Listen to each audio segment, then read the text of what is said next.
नमस्कार। Loud India TV पर आप star journalist of India program देख रहे हैं और हमारे साथ हैं भारत के स्टार जर्नलिस्ट अजीत राय जी।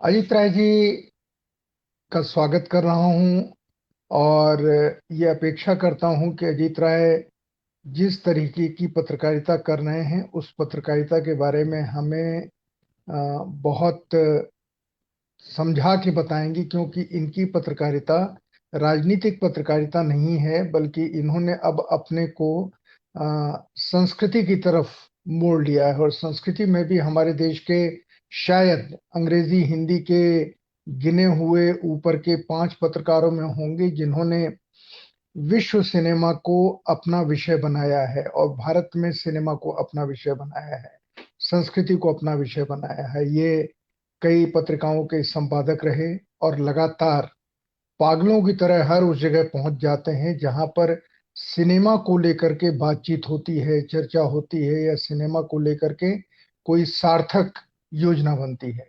अजीत जी, ये विधा आपने कैसे पकड़ी, क्यों पकड़ी? पर उसके पहले मुझे बताइए कि पत्रकारिता में आए कैसे आप? देखिए, पत्रकारिता में तो मैं एक डुमरांव बिहार में छोटी सी जगह है और 1988 की बात होगी। वहां एक आज अखबार पटना से निकलता था। आज बहुत नामी अखबार था उस जमाने का। तो एक आज शिवजी भी है। पाठक डुमरांव आज भी है। तो उस हम्म। समय शिवजी पाठक उसके संवाददाता होते थे और उन्होंने वो एक बाबा टाइम्स मैगजीन निकालते थे एक कस्बे में। और वो बसंत सिंह की कंस्टिट्यूएंसी होती थी। बसंत सिंह अर्जुन सिंह के भांजे हुआ करते थे, ऐसा कहा जाता था। तो उस समय हम लोग एक बड़े खेतिहर परिवार से थे और मेरे पिताजी और बसंत सिंह ये सब अपने दोस्त थे और के तिवारी वगैरह तमाम लोग।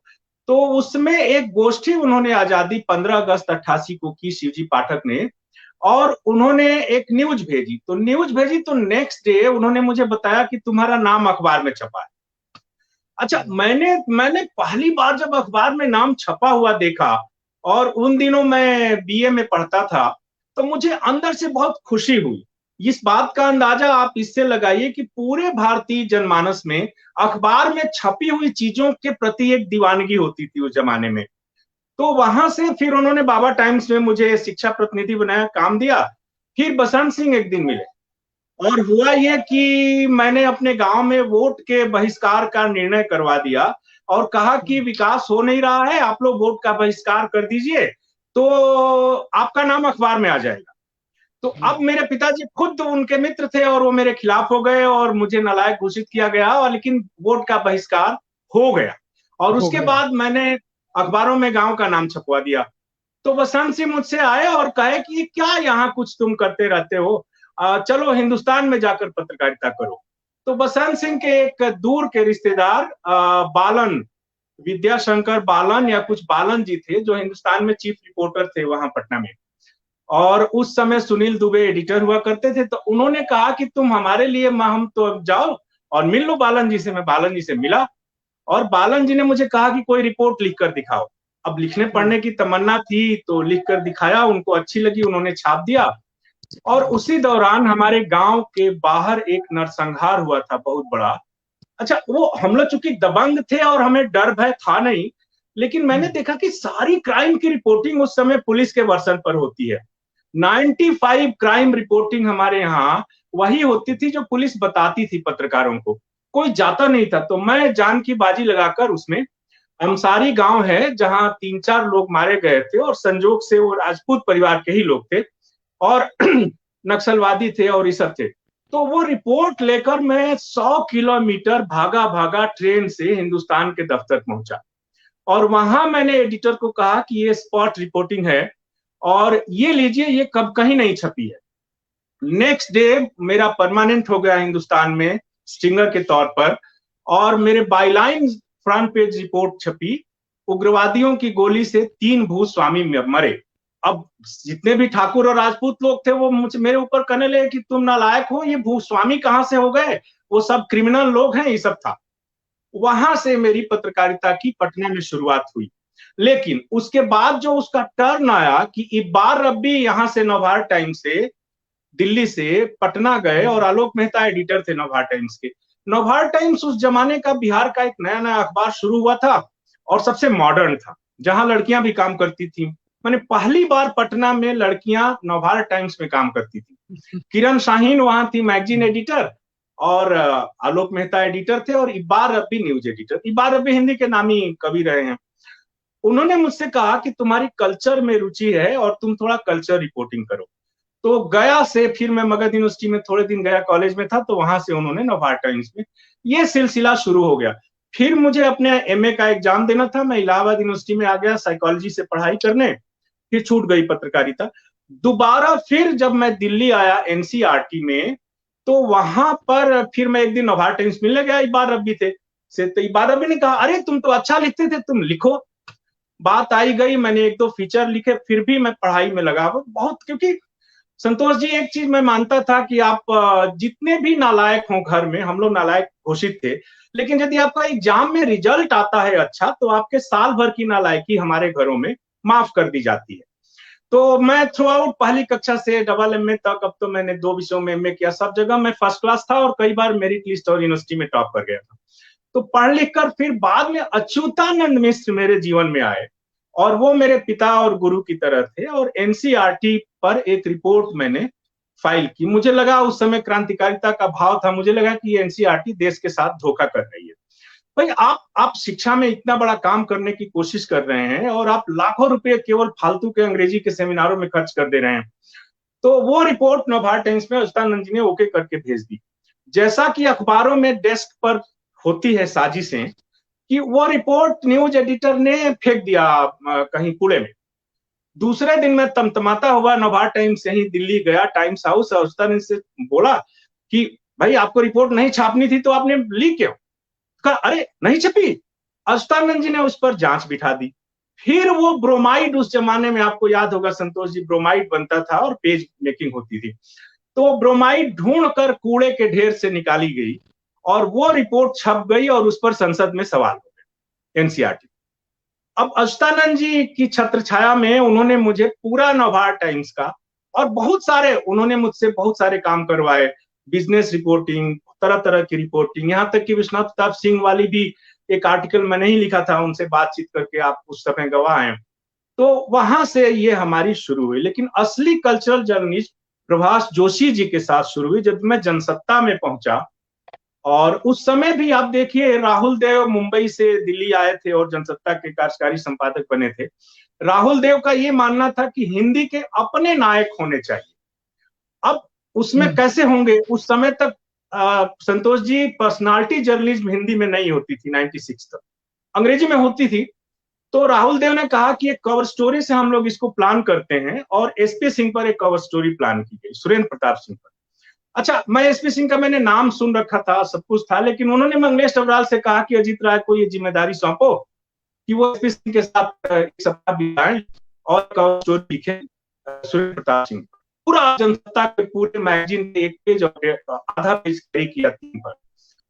अब मैं जब एसपी सिंह से मिला तो मुझे इतनी प्रेरणा मिली, और उस समय उन दिनों वो बात कवर स्टोरी, जब टेलीग्राफ के वो पॉलिटिकल एडिटर थे, नवभारत टाइम्स छोड़ चुके थे, और उसके बाद वो आज तक के हो चुके थे, एडिटर हो चुके थे। आज तक चैनल उन्होंने डीडी मेट्रो पर आता था, उसको बताने की जरूरत नहीं, आप जानते हैं। लेकिन जब उपहार हादसा हुआ और उसके बाद वो आखिरी लाइन थी कि सोमवार तक, अब खबरें सोमवार तक, देखते रहिए आज तक। तो ये उसके बाद उनका संडे को, जिस दिन वो स्टोरी छपी 15 जून 1996 को, संडे को, और उन्होंने रामकृपाल सिंह, सुधीश पचौरी और एक आध और लोगों से कहा कि मैंने कुछ नहीं कहा, ये अजीत राय की काबिलियत है कि उन्होंने इतने अच्छे तरीके से तो आज तक कोई स्टोरी किसी ने की नहीं। और दूसरे दिन एसपी सिंह का ब्रेन हैमरेज हो गया और 15 दिन कोमा में रहने के बाद उनकी डेथ हो गई थी। तो वो एक कवर स्टोरी थी जो मैंने पर्सनालिटी जर्नलिज्म की शुरू की।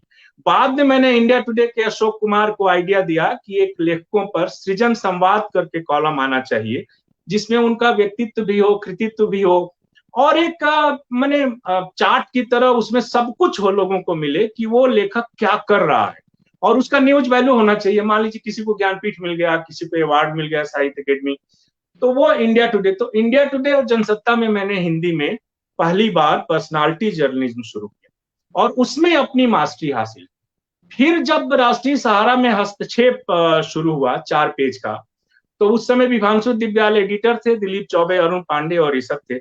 उनको एक ऐसे आदमी की जरूरत थी जो अंग्रेजी जानता हो ठीक ठाक, जो अंग्रेजी में बात कर ले और उसको हिंदी में आर्टिकल बनाकर लिख दे। तो वहां से एक प्रस्तुति की पत्रकारिता हम लोगों ने शुरू की। जैसे मान लीजिए धीरू भाई सेठ, मान लीजिए रजनी कोठारी, एजाज अहमद, उसके अलावा बहुत बड़े बड़े जीनियस इंटेलेक्चुअल जेएनयू के, और ये सबसे हम लोग अंग्रेजी में बातचीत करते थे, सुनते थे, हिंदी भी थोड़ा बहुत, और उसको एक आर्टिकल बनाकर आवरण कथा लिखते थे। उस जो विचार परक पत्रकारिता ने हम लोगों की आंखें खोली और हमें पता चला कि हिंदी में विचार की इतनी विविधता है। फिर ओम थानवी ने बाद में मुझे जनसत्ता में अवसर दिया, और जनसत्ता में एक बार जब अवसर मिला इस रिपोर्टिंग का, और उससे पहले लगभग संतोष जी मेरी 10 रिपोर्ट्स पर पार्लियामेंट में सवाल पूछे गए। एक थी नवभारत टाइम्स में फ्रंट पेज बाईलाइन उस जमाने में मिलना, जब नवभारत टाइम्स 5 जगहों से निकलता था और इतना बड़ा अखबार था। प्रेमचंद के गांव पर मैंने एक स्टोरी की थी, पीड़ा पहुंचाती है लम्हे की तीर्थ यात्रा, और उसके बाद उस पर संसद में सवाल हुए थे। और एक जिसके कारण नवभारत टाइम्स से मेरा काम, नौकरी चली गई, काम चला गया, वो बड़ी स्टोरी थी जिसको अच्युतानंद मिश्र जी ने मुझे चढ़ा उड़ाकर देवगौड़ा सरकार के 2 मंत्रियों को सरकार के खिलाफ एक बयान दिलवाया था दूरदर्शन पर अश्लीलता रोकने की मांग का। वो 2 मंत्री थे, चतुरानंद मिश्र थे और जनेश्वर मिश्र थे। और इलाहाबाद के आजादी बचाओ आंदोलन वाले लोग लगे हुए थे अश्लीलता के खिलाफ। और उन्हीं दिनों दिल्ली के एक मेट्रोपॉलिटन मजिस्ट्रेट प्रेम कुमार ने एक फैसला दिया था दूरदर्शन पर अश्लीलता रोकने के लिए। अब उसमें क्या था कि देवगौड़ा सरकार के 2 कैबिनेट मंत्रियों ने अपनी ही सरकार के खिलाफ बयान दिया और उसकी दूरदर्शन की नीतियों के खिलाफ बयान दिया। अच्छा, वो स्टोरी नवभारत टाइम्स में छपनी थी, वो नवभारत टाइम्स में भी छप गई और मेरे नाम से फ्रंट पेज जनसत्ता में छप गई। तो आप जानते हैं कि एक ही स्टोरी एक ही नाम से यदि 2 अखबारों के फ्रंट पेज छप जाए तो जो आपका ओरिजिनल अखबार है वो तो आपको निकाल ही देगा। तो मैं उन्होंने कहा मुझे, न्यूज एडिटर ने, स्नेही जी थे, कि अब आप चुन लीजिए कि आपको कहाँ जाना है। तो मैंने कहा अच्छा मैंने चुन लिया है। तो मैं टाइम्स हाउस की अपना मुंह लटकाए सीढ़ियां उतरता हुआ जनसत्ता में चला गया। और वहां फिर अच्युतानंद जी, राहुल देव, फिर बाद में ओम थानवी ने एक अवसर दिया, जिस अवसर से हमने देश के हर हिस्से से कला, संस्कृति, सिनेमा, रंगमंच, ये सब शुरुआत की। संतोष जी, ये है उसकी कुल जमा कहानी। तो मैं आपसे और बातचीत शुरू करूं इसके पहले मैं दर्शकों को एक चीज बता दूं कि अभी जो अजीत राय जी ने एक बहुत महत्वपूर्ण बात कही, वो अब तक हमारे पास करीब 55 से ज्यादा स्टार जर्नलिस्ट आ चुके हैं और सबने अपनी बातचीत में एक बात का सुख बताया कि जब हमने अपना नाम अखबार में छपा देखा, अंदर से कितना मन खुश हुआ। और वही अजीत जी ने अपनी बात की। मैं दर्शकों को सिर्फ ये बताता हूँ कि वो लोग कितने खुशनसीब हैं जो अखबार में अपना नाम छपा हुआ देखकर बहुत खुश होते हैं। पर यहाँ पर एक छोटी सी सावधानी भी ये पत्रकारिता दे देती है कि जैसे आप अपना नाम देख के खुश होते हैं, मैं एक सलाह देता हूं उन पत्रकारों को जो लोग बिना खबरों को चेक किए हुए, बिना उनकी पुष्टि किए हुए सत्यता की छापते हैं। आप ये सोचिए जिसके बारे में आप लिखते हैं और वो गलत खबर होती है, उसे कितना दुख होता होगा। बस ये मुझे एक लगा कि मैं अपनी राय नए साथियों को या जो मौजूदा साथी इस प्रोग्राम को देख रहे हैं उनसे कहूं कि कोई भी खबर आप जिसका सुख लेते हैं अपना नाम छपा देख के, अगर किसी के बारे में आप जानबूझकर निगेटिव खबर देते हैं और वो असत्य होती है तो उसे कितना दुख होता होगा। और उसकी जो समाज में उसकी साख के ऊपर जितना बट्टा लगता है वो फिर दूर नहीं होता, चाहे आप कितना भी उसका खंडन छापें, भूल सुधार छापें, दूसरी चीज छापें। अजीत जी, ये जो आप सांस्कृतिक में आप सीधे आता हूँ आपके उस जुनून के ऊपर जो आज आपका पैशन बन चुका है, जुनून बना हुआ है, फिल्म, कल्चर, इसकी पत्रकारिता, इसकी यात्राएं सारी दुनिया की, और फिर कुछ पत्रिकाओं का संपादन जो कुछ शासन से जुड़ी थी, कुछ बिना शासन से जुड़ी थी, इनके बारे में थोड़ा बताइए। जी, मैं इससे एक बड़ा मैं स्वीकार करूंगा, क्योंकि आत्मस्वीकृतियां भी करनी चाहिए। मैंने कम से कम, मुझे नामवर सिंह और केदारनाथ सिंह और बहुत बड़े बड़े, अशोक वाजपेयी, राजेंद्र यादव, बड़े साहित्यकारों की संगत मिली, मनोज श्याम जोशी, श्रीलाल शुक्ल, और अधिकतर कई लोगों के मैंने आखिरी इंटरव्यू लिए, विजय दानदे था, और एक से एक लोगों के हुए। तो दो तीन इसमें अच्छी बातें थी कि नामवर सिंह को अक्सर हमारे अखबार मिसकोट करते थे, और नामवर सिंह जी कभी भी सफाई नहीं देते थे। उन्होंने कहा कि सफाई देने से कूड़ा और बढ़ता है। तो नामवर जी को जैसे ही वो कंट्रोवर्सी में हो ही जाते थे, कुछ ना कुछ बोल देते थे, और बहुत सारे दूसरे लेखक मेरे पीछे पड़े रहते थे कि कभी मैं नामवर सिंह को छोड़कर उनको लीड बनाऊं। लीड आप जानते होंगे कि जिससे हेडिंग बनती है। अब नामवर सिंह ही सारी बात महत्वपूर्ण कहेंगे तो अब सुधीर पचौरी जी लीड कैसे बनेंगे, वो तो सवाल ही नहीं उठता। तो खैर, लेकिन नामवर सिंह ने एक मुझे प्रेम जरूर दिया, और उन्होंने स्वीकार किया कि नामवर सिंह ने जिंदगी में हजारों लोगों को नौकरियां दी, हजारों लोगों को काम दिया। उन्होंने कहा कि अजीत, मैंने तुम्हारे लिए कुछ नहीं किया बस, लेकिन आज तक तुम ही एक अकेले मिले हो जिसने कभी मुझे मिसकोट नहीं किया है। तथ्यों की, तिथियों की, शब्दों की कभी भी मिस कोटिंग आज तक मेरे मेरे 25-30 साल के पत्रकारिता के करियर में नहीं हुई है। एक तो वो था।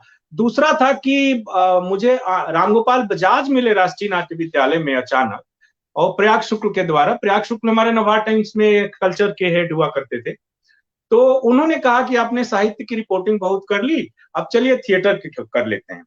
तो उन्होंने कहा कि कल लखनऊ में एक वर्कशॉप है, 99 सितंबर 99 में, तब तक उत्तर प्रदेश और उत्तराखंड नहीं बना था, दोनों उत्तर प्रदेश ही था। रमेश पोखरियाल निशंक उस समय कल्चर मिनिस्टर थे उत्तर प्रदेश के, और आप देखिए कि वहां मैं जिंदगी की पहली हवाई यात्रा मुझे मिली। अब आप सोच सकते हैं कि एक गांव से निकला हुआ पत्रकार, वो भी हिंदी का पत्रकार, जो हवाई यात्रा का टिकट अफोर्ड नहीं कर सकता। तो मैंने सोचा तो राष्ट्रीय नाट्य विद्यालय बड़ी ऊंची चीज है।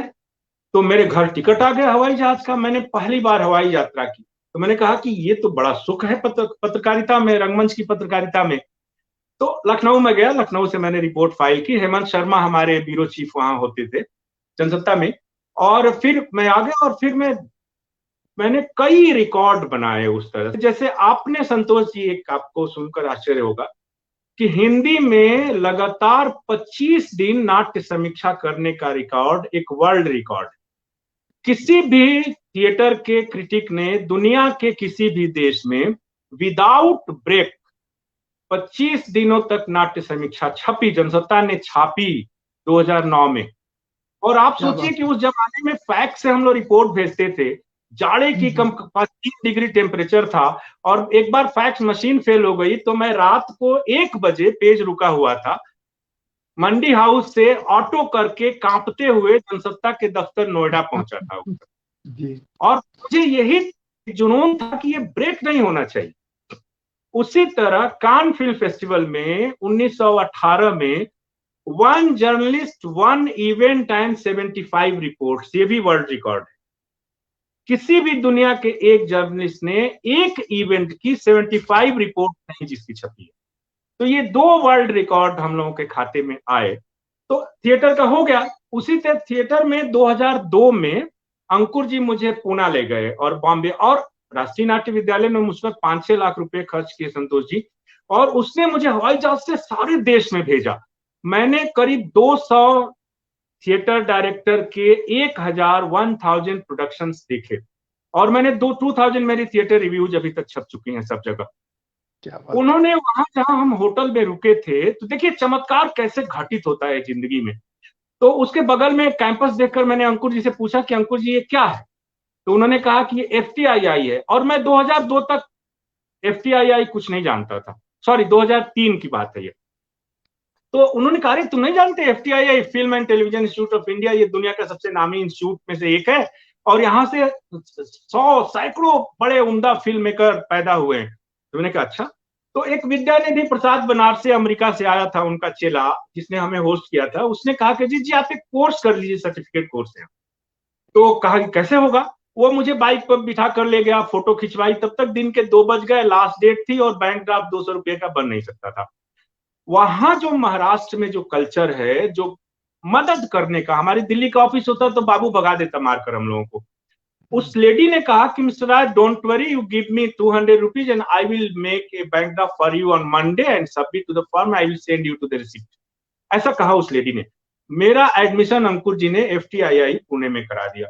संतोष जी, मैंने दुनिया की 150 महान फिल्में देखी और मैंने ये सोचा कि अजीत राय, अभी तक तुम घास खोद रहे थे कल्चर में, असली दुनिया का कल्चर तो वर्ल्ड सिनेमा है। और वहां से जीवन टर्न लिया। मैंने ओम थानवी जी से कहा कि मुझे इंटरनेशनल फिल्म फेस्टिवल की कवरेज का असाइनमेंट दीजिए, उन्होंने दे दिया। फिर हमने धड़ाधड़ लिखना शुरू कर दिया। एक फिल्म समीक्षा कैसे आपके जीवन में चमत्कार ला सकती है, इसके बारे में मैं बता रहा हूँ। 2006 में जब फेस्टिवल हुआ तो गौतम घोष की 2 फिल्में दिखाई गई। एक बिस्मिल्लाह खान संगे मील से मुलाकात और दूसरी नाना पाटेकर रेखा की हिंदी फिल्म थी यात्रा। मैंने एक रिव्यू लिखी जनसत्ता में, जो मैंने अभी फेसबुक पर जारी किया था, किसी लंबी कविता की तरह फिल्म को पढ़ना।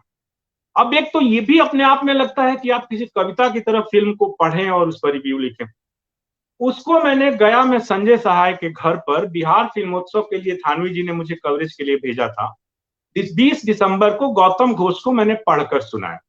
गौतम घोष ने कहा कि Ajit, your standard is very international, your style is very global, you must go to Cannes film festival. तो मैंने कहा कि sir, but I don't have money. Cannes film festival के लिए 2 लाख मिनिमम चाहिए होते हैं जाने के लिए, आपको उतना खर्चीला है, वैसा खर्चीला दुनिया में और जगह नहीं है इस कल्चर का। तो संजय सहाय ने कहा, क्या बात करते हैं जी, मैं स्पॉन्सर करता हूं आपको कान फिल्म फेस्टिवल जाने के लिए। अच्छा, अब एक फिल्म समीक्षा से प्रभावित होकर मेरे लिए वो दरवाजा खुला।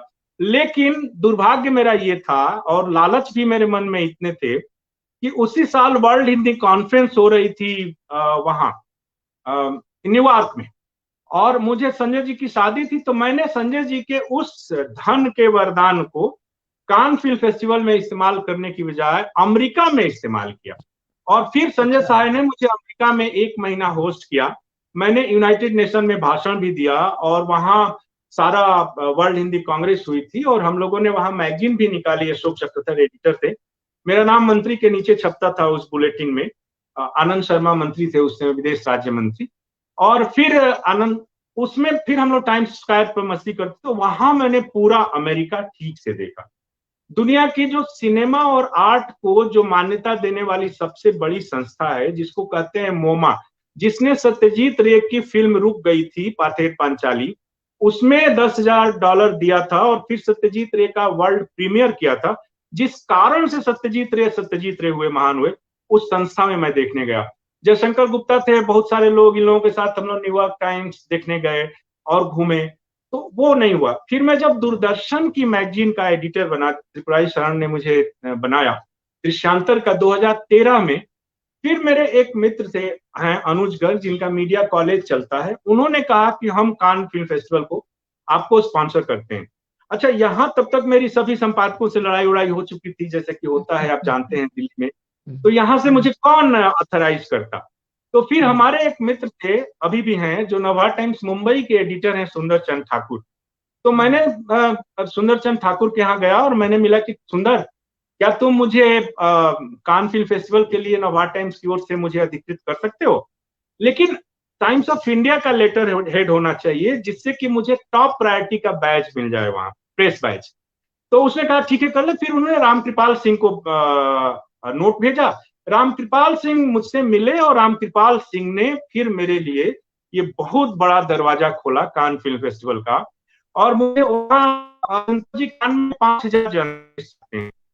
आप गूगल पर जाएं और देखें कि दुनिया के 3 सबसे बड़े इवेंट हैं जिनमें सबसे ज्यादा संख्या में पत्रकार जाते हैं वर्ल्ड वाइड कवर करने। उसमें सबसे नंबर 1 फीफा वर्ल्ड कप, मैंने उसके बाद नंबर 2 कान फिल्म फेस्टिवल आता है, जिसमें लगभग 5,000 जर्नलिस्ट वर्ल्ड वाइड वहां पहुंचते हैं, उनका मीडिया एक्टिवेशन होता है। वो 5 और थर्ड नंबर पर ओलंपिक आता है, ओलंपिक थर्ड नंबर पर। उसके बाद आप देखिए कि तो उसमें 7 कैटेगरीज होती हैं जर्नलिस्ट की, 7 कैटेगरीज में, जिसमें कि चलिए फोन, हाँ 7 कैटेगरीज में मुझे पांचवी, नीचे से ऊपर की टॉप 5 पांचवी कैटेगरी मिली, तो मेरी एक्सेस बहुत अच्छी हो गई।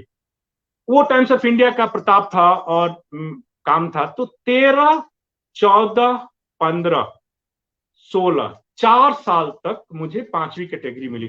फिर मैंने अपग्रेडेशन के लिए अप्लाई किया, मैं आपको वो जरूर, वो मुझे मिल गया तो मैं दिखाना चाहता हूँ कि वो ये प्रेस बैज मैं आपको जरूर दिखाना चाहता हूँ कान फिल्म फेस्टिवल जी का, तो मोस्ट जी इंपॉर्टेंट माना जाता है। देखिए ये जो प्रेस बैज है, ये पिंक विथ येलो डॉट इसको कहते हैं। ये टॉप कान फिल्म फेस्टिवल 5000 में से टॉप 100 जर्नलिस्ट को चुनता है, उसको ये बैज मिलता है, ये वाह पिंक विथ येलो डॉट। और वाह इसका मतलब यह है कि आप Spielberg, Michael हैनेके, Roman Polanski, Godar, किसी की भी प्रेस कॉन्फ्रेंस में बिना रोक टोक के जा सकते हैं और आपकी एक्सेस सारी जगह हो जाती है। इसके ऊपर एक ही व्हाइट बैज होता है जो international Herald Tribune, time magazine, guardian, New York times और बाकी लोगों को जो 30-30, 40-40 साल से कान को कवर कर रहे हैं उनको मिलता है। वो मुझे अगले साल मिल जाना चाहिए। तो वेरी वहां गुड। जाने के बाद कान फिल्म फेस्टिवल और फिर बर्लिन और वेनिस, ये 3 जो दुनिया के सबसे फिल्म फेस्टिवल में जाने के बाद मेरा तो मन रम गया। और मैंने सोचा, लेकिन मैं फिर कहूंगा कि एक ईमानदार और अच्छी फिल्म समीक्षा आपका जीवन बदल सकती है। उसका एक ताजा उदाहरण मैं बताऊं कि मैंने पिछले दिनों अरब सिनेमा पर एक आर्टिकल लिखा। इजिप्ट का एक फिल्म मेकर मोहम्मद दियाब, और उसकी फिल्म द क्लैश कैन में दिखाई गई थी, और मैं प्रभात खबर में एक कॉलम लिखता हूं, हरवंश जी जब थे उसी के जमाने से, प्रकाश केरे उसके अब एडिटर हैं उस पेज के। तो उस अरब सिनेमा वाले मेरे आर्टिकल को जर्मन की एक मेरी जर्नलिस्ट दोस्त ने मंगवा कर अरबी में ट्रांसलेट करके इजिप्ट के फिल्म फेस्टिवल वालों के पास भेजा। संतोष जी, आप विश्वास नहीं करेंगे, उस समीक्षा को पढ़कर मुझे गेस्ट ऑफ ऑनर इजिप्ट के सबसे बड़े फिल्म फेस्टिवल अल गोना फिल्म फेस्टिवल में बुलाया गया है, और मैं 4 दिन बाद 12 दिन के लिए इजिप्ट जा रहा हूं। अरे वाह वो भी तो बधाई। फिल्म समीक्षा का ही कमाल है ना। फिर मैं एक बिल्कुल कंक्लूड करूंगा इस सेगमेंट को कि बहुत सारे लोग हिंदुस्तान में कहते हैं कि सिनेमा में गंभीर पत्रकारिता खत्म हो गई है। हमारे हिंदी अखबारों में जो छपता है वो तो 50% गॉसिप है और 50% एजेंसी की न्यूज है और थोड़ी बहुत इंटरव्यू छपते हैं। लेकिन यदि सिनेमा में गंभीर पत्रकारिता खत्म हो गई है, तो दुनिया भर के 5000 सीरियस जर्नलिस्ट कान फिल्म फेस्टिवल कैसे पहुंचते हैं? और उसकी बिल्कुल। इकोनॉमी इतनी बड़ी है 142 मिलियन यूरो की, वो कहां से आती है? तो ये नहीं है। हिंदी में थोड़े दिनों के लिए ऐसा हमें लगता है कि गंभीर फिल्म पत्रकारिता खत्म हो गई है, लेकिन वो एक अलग है। जी संतोष। अब ये बताइए कि आपको भारतीय सिनेमा, भारतीय मतलब बंगाली हो, हिंदी हो, दक्षिण भारत में हो या कन्नड़ हो, जो जो जितनी भी भाषाओं में फिल्में बनती हैं, भारतीय फिल्म विधा में और विदेशों में जो आपने इतना अनुभव किया, दोनों में बुनियादी फर्क क्या है? जी संतोष जी, आपकी आवाज थोड़ी नहीं आ रही है। अ, अभी आइए, इंटरनेट का कमाल है। अभी पहुंच रही कि नहीं?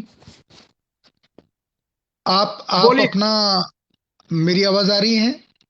हाँ अब आ रही, बोलिए। अच्छा, मेरा कहना है कि भारतीय सिनेमा, चाहे वो किसी भी भाषा का हो, हिंदी हो, आप अपना कैमरा ठीक कीजिए, आपका चेहरा भाग रहा है दाएं बाएं। ये कैमरा तो ठीक है, वो आपकी आवाज पता नहीं क्यों नहीं आ रही है, मैं देखता नहीं, हूँ। इसलिए कि आपको बोलिए। हेडफोन से लेके तो ज्यादा अच्छा होता था। एनीवे, मेरा कहना है कि विश्व सिनेमा और भारतीय सिनेमा में आपको बुनियादी फर्क क्या लगा, या भारतीय सिनेमा दुनिया के किस सिनेमा के ज्यादा नजदीक है? हाँ ये बड़ा दिलचस्प सब्जेक्ट है, और आप देखिए कि ये हमारा दुर्भाग्य है हमारे देश का, खासतौर से हिंदी सिनेमा का और मुंबईया सिनेमा का, मुंबईया सिनेमा, जैसे हम कहते हैं कि बनारस काशी शंकर के त्रिशूल पर है, वो न जल में है न थल में है, उसी तरह मुंबईया सिनेमा जो है वो एक अलग दुनिया है, अलग दुनिया है, उसी में लिपटे हुए लोग हैं, उसी दुनिया को महान मान रहे हैं, उस तरह से है। आप देखिए कि जब लूमियर्स ब्रदर्स ने पेरिस के ग्रैंड इंडे कैफे में पहली बार 28 दिसंबर 1895 को दुनिया की पहली फिल्म दिखाई थी, सिनेमा का आविष्कार वहीं से शुरू होता है। उसके ठीक 6-7 महीने 8 महीने बाद, मतलब ठीक 6-7 महीने बाद, जुलाई 1996 1896 में वो फिल्म मुंबई आ गई। क्योंकि हुआ ये कि लूमियर्स ने एक पानी के जहाज पर अपने लोगों को ऑस्ट्रेलिया भेजा, बंगाल की खाड़ी में वो जहाज फंस गया, तो उन्होंने सोचा कि बंबई में हम 2-4 दिन रुक रहे हैं तो कुछ पैसे कमा लें। काला घोड़ा, मुंबई के काला घोड़ा के वाटसन होटल में उसने एक पेड शो रखा दुनिया की पहली फिल्म का, जिसमें दादा साहब फाल्के थे एक ऑडियंस से। और उस समय आप सोचिए, जुलाई 1896 में दादा साहब फाल्के ने एक सपना देखा कि हम एक अपनी इंडियन सिनेमा हम बनाएंगे, भारतीय सिनेमा बनाएंगे। वो सपना कुछ साल बाद, 17-18 साल बाद, 1913 में 3 मई को साकार हुआ। 3 मई को राजा हरिश्चंद्र पहली फिल्म बनी और प्रदर्शित की गई, दिखाई गई। उसके बाद इंटरनेशनल लेवल पर जो पहला वेनिस फिल्म फेस्टिवल शुरू हुआ 1936 में, वो दुनिया का सबसे पहला और सबसे बड़ा महान फिल्म फेस्टिवल माना जाता है अभी भी, वेनिस। तो वेनिस शुरू से ही पहले फिल्म फेस्टिवल में हमारी इंडियन फिल्म, मराठी फिल्म थी संत तुकाराम, उसको एक बेस्ट फीचर फिल्म का अवार्ड मिलता है। और उससे आप जंप करें तो 1946 में जब कान फिल्म फेस्टिवल की शुरुआत होती है फ्रांस में, क्योंकि इटली के को पछाड़ने के लिए कंपटीशन में फ्रांस ने कहा कि हम भी एक इंटरनेशनल फिल्म फेस्टिवल शुरू करेंगे। तो 39 में बात आई थी, तब तक ये सेकेंड वर्ल्ड वार शुरू हो गया और रुक गया मामला। फिर 46 में कान फिल्म फेस्टिवल शुरू हुआ, तो हमारी हिंदी की नीचा नगर फिल्म चेतन आनंद की, उसको बेस्ट फीचर फिल्म का अवार्ड मिला। ये हमारी इंडियन सिनेमा की लेगेसी है, ये है। उसके बाद चेतन आनंद पहले इंडियन फिल्म मेकर थे जिनको कान की जूरी में रखा गया। फिर 1955 में आते आते सत्यजीत रे की पाथेर पांचाली पूरी दुनिया में धूम मचा गई, क्योंकि 55 तक एशियाई सिनेमा केंद्र में आ गया था। लेकिन उसके बाद जो हमारा ये अवसान शुरू हुआ हिंदी सिनेमा का, उसमें अभी भी मेरा ये मानना है संतोष जी, ये 2 कारणों से। एक तो ये है कि भारतीय समाज में अभी भी सिनेमा एक आर्ट फॉर्म के रूप में एक्सेप्टेड विधा नहीं है। और इस पर उस जमाने में महात्मा गांधी और ख्वाजा अहमद अब्बास के बीच बड़ी खतों की ताबत है, जिसमें गांधी जी सिनेमा के विरोधी थे और ख्वाजा अहमद अब्बास ने उनको लिखा, एक चिट्ठी लिखकर बताया कि आप सिनेमा को व्यभिचार, शराबखोरी और चरित्र हनन का और बिगड़ने का माध्यम क्यों मानते हैं। तो गांधी ने सपोर्ट नहीं किया, नेहरू ने सपोर्ट जरूर किया, और पंडित नेहरू के सपोर्ट से चेतन आनंद की दूसरी फिल्म जो चाइना इंडो चाइना वार पर हकीकत थी, वो पूरी हो पाई थी, लेकिन गांधी ने नहीं किया। अब गांधी का प्रभाव भारतीय जनमानस पर बहुत ज्यादा था, तो हमारे भी माता पिता सिनेमा को एक बच्चों को बिगाड़ने वाली विधा समझते हैं। तो इसलिए सर्वश्रेष्ठ भारतीय प्रतिभाएं सिनेमा में गई ही नहीं, शुरू से लेकर अभी तक नहीं गई हैं। हमारा जो best brain of Indian youth जिसको हम कहेंगे, वो आईटी में है, वो मेडिसिन में है, वो इंजीनियरिंग में है, वो सिविल सर्विसेज में है, हो सकता है वो क्राइम में भी हो सकता है वो माने डुप्लीकेसी में हो, जैसे हम सब चीज का डुप्लीकेट बना लेते हैं। लेकिन सिनेमा में अभी इंडियन बेस्ट ब्रेन गया ही नहीं है। इसलिए हमारा इंडियन सिनेमा वर्ल्ड लेवल पर न तो क्वालिटी में और न ही कॉमर्स में, आप देखिए वर्ल्ड सिनेमा का जो टोटल कारोबार है उसका 0.5% इंडियन सिनेमा कैटर करता है, 0.5% ओनली। और मुंबई सिनेमा कितने का है आपको अंदाजा है कि ये सारे खान, सारे बच्चन, सारे इन सबको मिला लीजिए, ये केवल 5,000 करोड़ का है। अब टेलीविजन इंडस्ट्री हमारी 80,000 करोड़ क्रॉस कर गई है, और जूते की इंडस्ट्री जो हम तरह तरह के जूते के ब्रांड हैं वो 25,000 करोड़ क्रॉस कर गए हैं, उसमें 5,000 करोड़ कुछ भी नहीं है। माने अभी भी वो फिल्म इंडस्ट्री बनी ही नहीं है। तो ये, और दूसरा स्टीवन स्पीलबर्ग की डिज्नी की एक फिल्म थी इनसाइड आउट, एनिमेशन फिल्म थी। उसने साल भर में जितना पैसा कमाया उसमें आपकी टोटल मुंबई फिल्म इंडस्ट्री का बजट आ जाता है। तो ऐसे में अब अगली जो कमी है कि हमारे कॉलेज और यूनिवर्सिटीज में, जैसे मैं फिल्मों के प्रति क्यों दीवाना हुआ, क्योंकि हम राजहई स्कूल डुमराव में पढ़ते थे जहां डॉक्टर राजेंद्र प्रसाद ने एक जमाने में टीचिंग की थी। वहां से 25 पैसे के टिकट पर हमें सिनेमा हॉल में ले जाकर दिखाया गया एक फिल्म जागृति। जागृति फिल्म का गाना अभी तक हमारे मन में है कि आओ बच्चों तुम्हें दिखाएं झांकी हिंदुस्तान की, इस मिट्टी बिल्कुल से तिलक बिल्कुल करो ये धरती बलिदान की। जागृति दिखाएगी तो जागृति से मेरे भीतर उसकी दीवानगी पैदा हुई। और जब मैंने 1000वीं फिल्म देखी तो एग्जाम देकर और एग्जाम के बीच में 10th के, तो मैंने लिखा अपनी डायरी में कि मैंने आज एक अपने जीवन की 1000वीं फिल्म देख ली। तो मेरे पिताजी के हाथ तो डायरी लग गई और मुझे मेरी इतनी पिटाई हुई कि मेरे दर्द करता रहा पूरा शरीर। 3 दिन बाद मेरा पेपर था और जब मैं दुनिया के सबसे बड़े कान फिल्म फेस्टिवल में रेड कारपेट पर चल रहा था तो मेरी आंखों से झरझर आंसू बह रहे थे कि जिस दीवानगी ने मुझे यहां तक पहुंचाया उस दीवानगी का कोई सोशल अप्रूवल हमारे घरों में और परिवारों में नहीं था। मैंने उनके लिए व्यर्थ था, उनको लगता था ये पैसे की बर्बादी है। तो बिल्कुल इसलिए भारतीय सिनेमा, अब देखिए भारत के मुकाबले जो देश आगे गए हैं एशिया के, वहां देखिए क्या हाल है, मैं बता दूं आपको। अभी साउथ कोरिया के बॉन जून हो की फिल्म पैरासाइट को एकेडमी ऑस्कर अवार्ड की हिस्ट्री के 93 इयर्स की हिस्ट्री में पहली बार मेन स्ट्रीम पुरस्कार मिला बेस्ट फीचर फिल्म का। मेन स्ट्रीम अंग्रेजी फिल्मों को मिलता था, 4 पैरासाइट ने अवार्ड जीते। कान में उसको बेस्ट फीचर फिल्म मिल चुका था, मैंने उसी समय लिखा था उसके बारे में, पहला हिंदी रिव्यू उस पर मेरा ही है। तो अब साउथ कोरिया में फिल्म का कितना बड़ा कल्चर है अब देखिए। उसी तरह जापान का अकीरा कुरोसावा जिस समय 55 में दुनिया भर में छा गए थे। उसी तरह चाइना के इतने बड़े बड़े फिल्मकार दुनिया भर में, उनकी इकोनॉमी है, उनके लोग हैं, वहां उसको प्रेम करते हैं। ईरान में तो ईरानी सिनेमा वर्ल्ड लेवल पर आज चमत्कार की तरह चल रहा है। उसके 10 बड़े, असगर फरहादी जो ईरानी फिल्मकार है, उसकी फिल्म को 2 बार ऑस्कर मिला। एक बार 10 में मिला था उसको सेपरेशन के लिए और दूसरी बार 15 या 16 में मिला था सेल्समैन के लिए। और असगर फरहादी की हिम्मत देखिए, उसने ट्रंप को चैलेंज किया। उसी समय आपको याद होगा ट्रंप ने 6 देशों के खिलाफ कुछ नागरिकता विरोधी और वीजा और वैसे कानून बनाया था भेदभावपूर्ण। वो ऑस्कर अवार्ड लेने नहीं गया असगर फरहादी, वो पेरिस में रहता है, और उसने कहा कि मैं ट्रंप की इस नीतियों का विरोध करता हूं, अपने देश के नागरिकों के स्वाभिमान के लिए मैं इसका बहिष्कार करता हूं। और लंदन के टफलगर स्क्वायर पर उसका स्पीच सुनाया जा रहा था ऑस्कर का, और उसने एक ईरानी साइंटिस्ट को जो नासा में अमेरिका में काम करता है उसको भेजा अवार्ड लेने। और वो ईरानी साइंटिस्ट वहां अवार्ड लेते हुए कह रहा है, संतोष जी, कि जब हम अंतरिक्ष से सारी दुनिया को देखते हैं तो यह दुनिया एक फूलों के गुलदस्ते जैसी दिखाई देती है, इतनी खूबसूरत दुनिया जिसमें हमें राष्ट्रों की सीमाएं नहीं दिखाई देती, ये कहा उसने। तो उस तरह की कोई हैसियत हमारे यहाँ किसी फिल्मकार की बन ही नहीं पाई। हालांकि कई साहित्यकारों की बनी, जैसे महाश्वेता देवी एक जमाने में बंगाल में खड़ी हो जाती थी तो लाखों लोग उतर आते थे सड़कों पर। उसी तरह एम.टी. वासुदेव नायर, तक्षी शिवशंकर पिल्लई और ये तमाम लोग, शिवराम कारन, ये सब, और मराठी के विजय तेंदुलकर से लेकर लोग, लाखों लोग उनके समर्थन में खड़े हो जाते थे।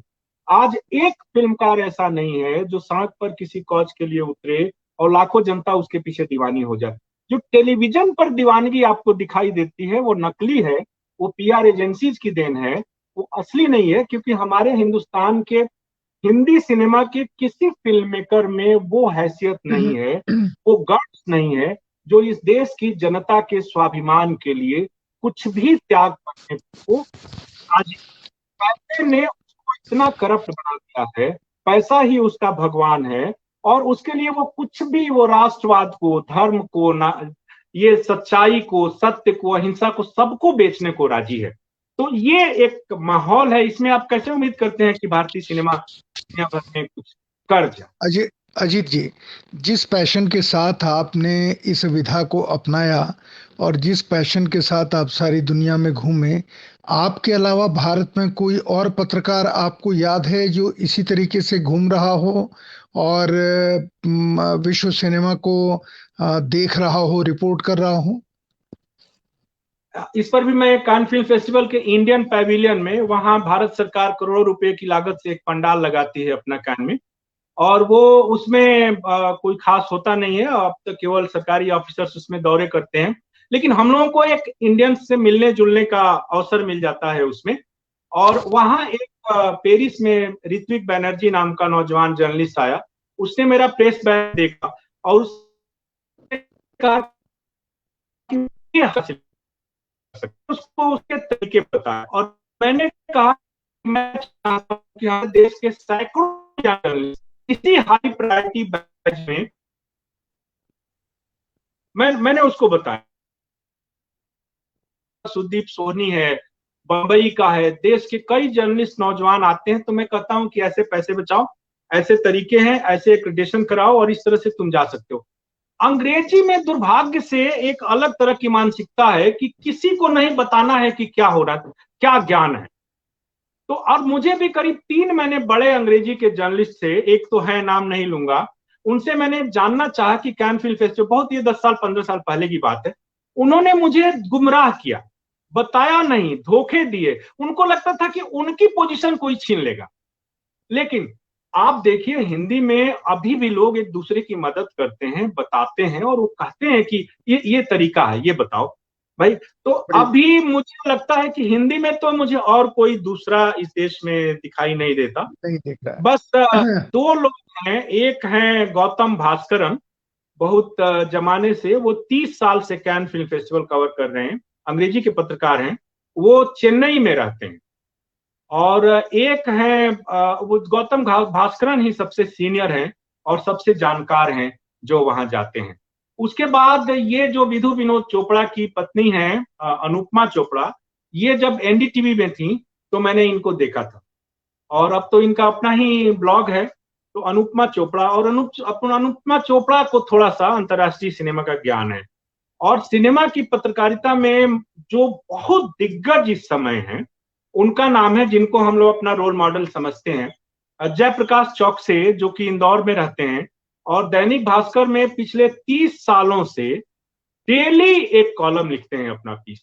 आप सोचिए कि एक आदमी 80 साल की उम्र में जो कैंसर से पीड़ित है, बीमार है, बिस्तर पर है, उसके लिए रोज एक कॉलम लिखना एक पूजा करना जैसा है। अब ये बिल्कुल। मैं तो अंदाजा नहीं लगा सकता कि मैं रोज एक 30 साल तक 365 दिन बिना नागा एक पीस लिख दूंगा सिनेमा पर। वो जयप्रकाश चौकसे को मैं प्रणाम करता हूँ, वो इस विधा के बहुत मैंने अग्रगण्य हैं हम लोगों के। अब अजीत और जी, आखिरी सवाल। संतोष जी, दुनिया के 2 जो फिल्म क्रिटिक हैं, जो हमारे आदर्श हैं, हमारे सीनियर हैं, उसमें से एक है लंदन के, दोनों लंदन के हैं, एक है डेरिक माल्कन। डेरिक माल्कन को गोवा फिल्म फेस्टिवल में भी बुलाया जाता है आदर से। डेरिक माल्कन की इंडियन सिनेमा पर समझ बहुत ही पावरफुल है, तो कैन में मिलते हैं, हम लोग उनके पैर छूते हैं। और दूसरे हैं पीटर ब्रॉडशॉ, जो गार्जियन अखबार के फिल्म क्रिटिक हैं। तो पीटर ब्रॉडशॉ जो लिखते हैं गार्जियन में लंदन में, वो वर्ल्ड सिनेमा में मैटर करता है, मतलब उनकी बात बहुत मानी जाती है। अजीत जी, और 3 अब सबसे बड़ी मैगजीन है सिनेमा की, इंटरनेशनल, अंग्रेजी की हैं, उसमें हम्म, एक लंदन से निकलती है, स्क्रीन इंटरनेशनल, और 2 अमेरिका से निकलती हैं, एक तो लॉस एंजल्स से है, हॉलीवुड रिपोर्टर, और एक और अमेरिका से है, वैरायटी। वैरायटी, हॉलीवुड रिपोर्टर और स्क्रीन इंटरनेशनल, 3 मैगजीन सिनेमा की सबसे बड़ी हैं। अखबार, डेली अखबार, अखबार भी निकलते हैं, मैगजीन भी निकलती हैं। और जो सिनेमा की सबसे बड़ी और ऑथेंटिक और सीरियस मैगजीन कहते हैं, उसका नाम है साइट एंड साउंड, वो लंदन से निकलती अजीत राय जी, अब मैं आखिरी सवाल आपसे पूछता हूँ कि है। जी। आप दुनिया में जितने निर्देशकों से, लेखकों से और अभिनेता अभिनेत्रियों से मिले हैं, उनमें से किसने आपको सबसे ज्यादा प्रभावित किया? कोई 2 या 3 लोग, ज्यादा समय नहीं है, नहीं तो मैं आपसे तो ये तो बात इतनी दिलचस्प है कि घंटों की जा सकती है। तो आपकी समझ बहुत से अच्छी जो बात दो है। या तीन या चार लोग हों जी, उनके बारे में थोड़ा बताइए। जी हाँ, जी हाँ। देखिए, इसमें सबसे ज्यादा मैं प्रभावित हुआ स्टीवन स्पीलबर्ग से।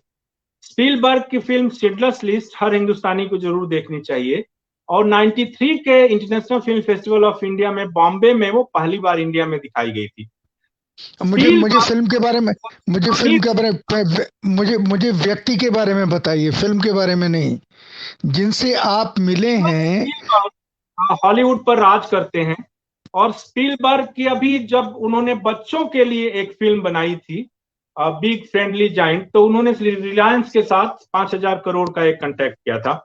स्टीवन स्पीलबर्ग का जो मिलना और प्रेस कॉन्फ्रेंस में वो बातें करना है, और स्पीलबर्ग ने ये कहा, कहकर चौंका दिया हम लोगों को, कि दुनिया में पैसा ही सब कुछ नहीं है, क्योंकि खुशी सबसे ज्यादा जरूरी है। देखिए सुनिए, दुनिया का अमेरिका का टॉप 10 अमीर, जो अमेरिका के टॉप 10 अमीर लोग हैं, उनमें से स्टीवन स्पीलबर्ग का नाम है। और दुनिया के सबसे अमीर फिल्मकार हैं स्टीवन स्पीलबर्ग अमेरिका के, वर्ल्ड में उनसे ज्यादा पैसा किसी के पास नहीं है। तो वो कह रहा है कि इस उम्र में आकर, 80 साल की उम्र में आकर वो कह रहा है आदमी कि दुनिया में पैसा सब कुछ नहीं है, हैप्पीनेस इज इनएविटेबल, उसका कहना है कि खुशी का कोई विकल्प नहीं होता। और दूसरा वो कहता है कि जो रोमांस है, वो आदमी, मैं मुझसे कहा उसने कि रोमांस केवल औरत और मर्द के जिस्मानी रिश्तों का नहीं होता, वो एक हम्म। पोती और उसके दादा के पवित्र रिश्ते का भी रोमांस हो सकता है। तो आप देखिए कितने बड़ी थॉट लेकर स्टीवन स्पीलबर्ग कहते हैं। दूसरा जिससे मैं प्रभावित हुआ, रोमन पोलांस्की। और रोमन पोलांस्की ने कहा कि सोशल मीडिया 2 मिनट में आपकी जिंदगी को बर्बाद कर सकता है, और उसकी उसकी पूरी थियरी है उसके पीछे। और तीसरा जो व्यक्ति जो मैं वर्ल्ड सिनेमा का ही मैं जिक्र करना चाहूंगा, जिससे मैं बहुत ही प्रभावित हुआ, वो है असगर जी। फरहदी, जो अब्बास किरोस्तामी को अपना गुरु मानता है। असगर फरहदी एक नया, माने पूरे यूरोप ने उसको हाथों हाथ उठाया हुआ है। और अभी वो कैसे, मैंने लिखा था आर्टिकल पहली बार कि how cinema can play a role in diplomacy. तो ईरान की जो पूरी डिप्लोमेसी है आज की, और ईरान की जो स्वीकृति हुई है वेस्ट में और आगे, वो असगर फरहदी के कारण है, क्योंकि वो उनका एम्बेसडर है। और आज पूरी हम्म। दुनिया उसके पीछे खड़ी है, असगर फरहदी।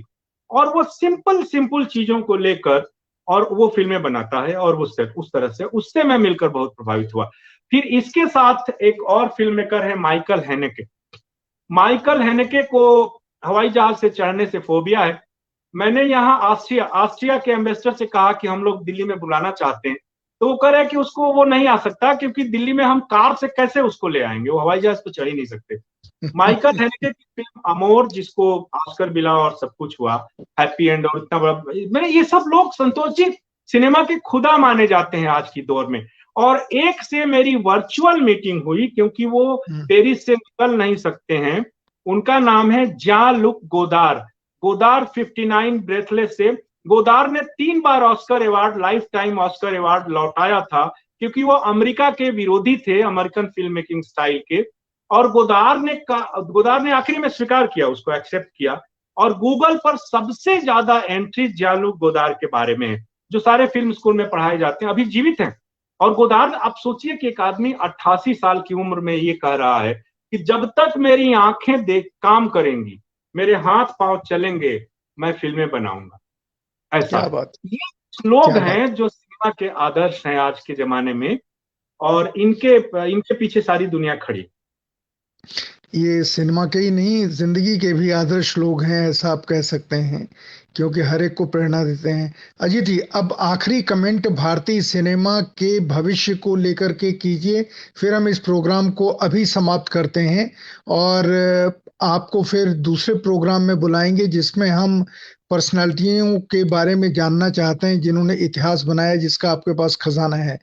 भारतीय सिनेमा के भविष्य के बारे में, अच्छा सिनेमा, बुरा सिनेमा, दोनों के भविष्य के बारे में बताइए, आपको क्या देखिए, लगता है? भारतीय सिनेमा का भविष्य बहुत उज्जवल है, 2 कारणों से। एक तो टेक्नोलॉजी ने फिल्म मेकिंग को बहुत आसान कर दिया है, और इंटरनेट के प्लेटफॉर्म ने, जैसे शेखर कपूर का कोट है, मुझसे उन्होंने एक बार बातचीत में कहा था कि सिनेमा का खेल बदल चुका है।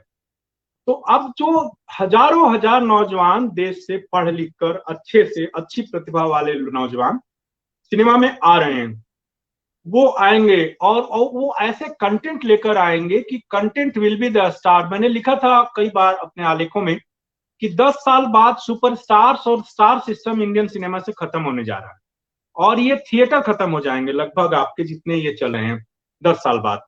तो जब सिनेमा एक इंटरनेट और एक एयर स्पेस में आ जाएगा जो फ्री हो जाएगा, it's the declaration of freedom. जैसे मैं कहता हूं कि वर्ल्ड सिनेमा मनुष्य की आजादी का घोषणा पत्र है, उसी तरह इंडियन सिनेमा एक नए विधान के साथ, नए कंटेंट के साथ, क्योंकि हिंदुस्तान कहानियों का देश रहा है, यहां जितनी कहानियां दुनिया के किसी देश में नहीं है, और cinema is after all a medium of story telling. तो जो स्टोरी टेलिंग है यहाँ की वो कमाल की है, और सिंप्लिसिटी माने सादा जीवन उच्च विचार जिसको कहते हैं, ये लेकर नौजवान कम खर्चे में और इंटरनेट के थ्रू पूरी दुनिया पर छाने जा रहे हैं। तो अगले 5-10 सालों में हमारे हिंदुस्तान के नौजवान बिना किसी सरकार और कॉर्पोरेट की मदद के पूरी दुनिया पर छाने जा रहे हैं। ये मैं एक नया भविष्य हिंदुस्तानी सिनेमा का देख रहा हूं। तो इस प्रोग्राम को समाप्त करने की अनुमति चाहते हैं। और दर्शकों, आपने एक चीज देखी कि स्टार जर्नलिस्ट अजीत राय जी ने जो अपने अनुभव बताए, पर सबसे अच्छा उनका वक्तव्य ये आखिरी है, जिसमें उन्होंने एक संभावना व्यक्त की भविष्य को लेकर के। एक नए दरवाजे कैसे खुल सकते हैं उसके बारे में उन्होंने कहा। आप कुछ और कहना चाहते हैं? नहीं, आप थोड़ा सा तेज बोलिए तो मैं आपकी आवाज सुन सकूं, क्योंकि सुनाई नहीं देता। बोलिए। ये इंटरनेट की प्रॉब्लम है, क्योंकि बीच बीच में आपकी आवाज भी बहुत कटती रही है। आप जब बोल रहे थे तो इंटरनेट की वजह से हम बीच में बातचीत टुकड़े टुकड़े कहीं टूटी, लेकिन बाद में वो पूरी समझ में आ गई आप क्या कहना चाह रहे हैं। मैं सिर्फ अजीत जी ये कहना चाहता हूं कि आपने जितना अभी बताया वो सब लोगों की समझ में आया, पर सबसे ज्यादा मुझे जो समझ में आया वो आपका आखिरी वक्तव्य, जो आपने भारतीय सिनेमा को लेके आशा और संभावनाओं के बारे में बात की कि लोग किस तरीके से आएंगे और हम दुनिया के सामने प्रतिस्पर्धा में दौड़ेंगे तो नहीं, लेकिन शायद चलने की शुरुआत कर सकते हैं। और ये बहुत बड़ी स्वीकारोक्ति है या आपका वक्तव्य है। इस प्रोग्राम को समाप्त करते हैं। आपको बहुत बहुत धन्यवाद। आपने पहली बार उस विषय को भारतीय पत्रकार